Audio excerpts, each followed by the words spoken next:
নববর্ষ মানে শুধু একটা নতুন বছর না, আমাদের জন্য এটা আসলে একটা পুরা ভাইব, একটা ইমোশন। আর এই পুরোটা দিনের গল্পটা আসলে শুরু হয়েছে আগের দিন থেকেই। আগের দিনে আমরা অনেকক্ষণ ধরে প্র্যাকটিস করেছি গান, মানে সত্যি বলতে একদম সিরিয়াস প্র্যাকটিস ছিল। একই গান বারবার গাইতে গাইতে একসময় মনে হচ্ছিল এই গানটা এখন আমাদের মাথা থেকে যাবেই না। গলা একটু টায়ার্ড হয়ে গিয়েছিল, কিন্তু আমরা থামিনি, কারণ সবাই চাইছিল ভালো পারফর্ম করতে। এভাবে আগের দিনের প্রিপারেশন শেষ হলো। পরের দিন সকাল শুরু হয় নববর্ষের দিন। আমরা গেলাম ডিপার্টমেন্টের প্রোগ্রামে। সেখানে আবার গান ছিল, আর আগের দিনের টায়ার্ডনেস তো একটু ছিল, কিন্তু মুড ছিল ভালো, কারণ চারপাশে সবাই ফেস্টিভ ভাইবে ছিল। এবং চেয়ারম্যান ম্যামের বক্তব্য শুরু হলো।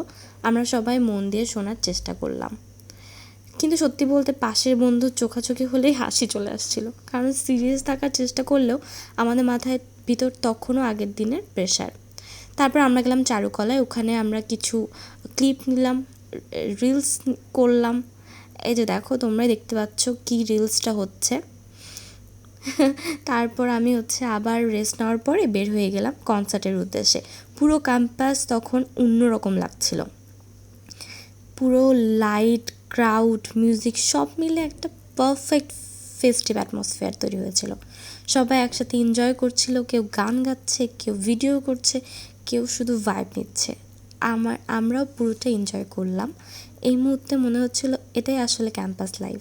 দিন শেষে আমরা এটাই তো চাচ্ছিলাম। তারপর আমরা টুকিটাকিতে একটু বসলাম।